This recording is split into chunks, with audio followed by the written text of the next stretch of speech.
Sa init ng panahon ngayon, aminado si Hazel na mas madalas naka-on ang kanilang nag-iisang aircon. Pero tiwala siyang pareho lang ang konsumo niya ng kuryente ngayong buwan gaya noong Abril ng nakaraang taon.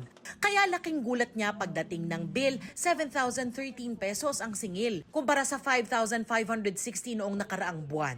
Alam ko naman na nagdagdag ako ng oras sa aircon, so expected na rin po yun. Pero mas mataas talaga siya, unlike last year. May netizens ding nag-post tungkol sa kanilang bill shock o pagkagulat sa biglang sipa ng kanilang bill sa kuryente.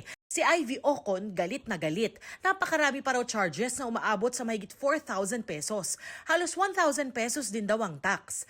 Paglilinaw ng Meralco, tumaas ng 53 centavos per kilowatt hour ang kanilang singil ngayong Abril, gaya ng una na nilang inanunsyo. Sabi ng Meralco, dahil ito sa paglaki ng generation charge na epekto ng mahinang piso kontra dolyar at hindi pa kasama ang epekto ng krisis sa langis bunsod ng gera sa Middle East. Tumaas yung presyo ng gas plant.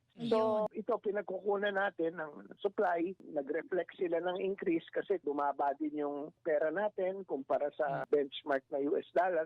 Natural din daw na tumaas ang bill tuwing tag-init dahil lumalakas din ang konsumo sa kuryente. Paliwanag ng Meralco, 55% ng bayarin sa kuryente ay generation charge o presyo ng kuryente na binibili nila sa power producers. 10.1% ang transmission charge na ibinabayad sa National Grid Corporation of the Philippines para sa pagdaloy ng kuryente mula sa mga planta patungo sa distribution system.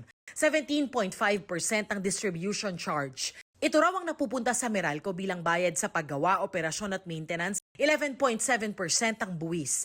5.7% naman ang iba pang singil. Paglilinaw din ng Meralco, gobyerno ang nagtatakda at kumukuha ng pass-through charges at subsidies para sa senior citizens at 4-piece beneficiaries. Ang lifeline rate ay ang subsidiya na binibigay sa mga 4-piece yung qualified. Ayon sa Republic Act 11552 o yung expanded lifeline rate law, equivalent ito sa 1 centavo per kilowatt hour. Wala pang pagtaya kung magkakaroon ng pagbabago sa singil para sa Mayo, pero inaasahang makaaapekto ang karagdagang 23 centavos refund para sa residential customers, pati pagbabago sa babayarang buwis.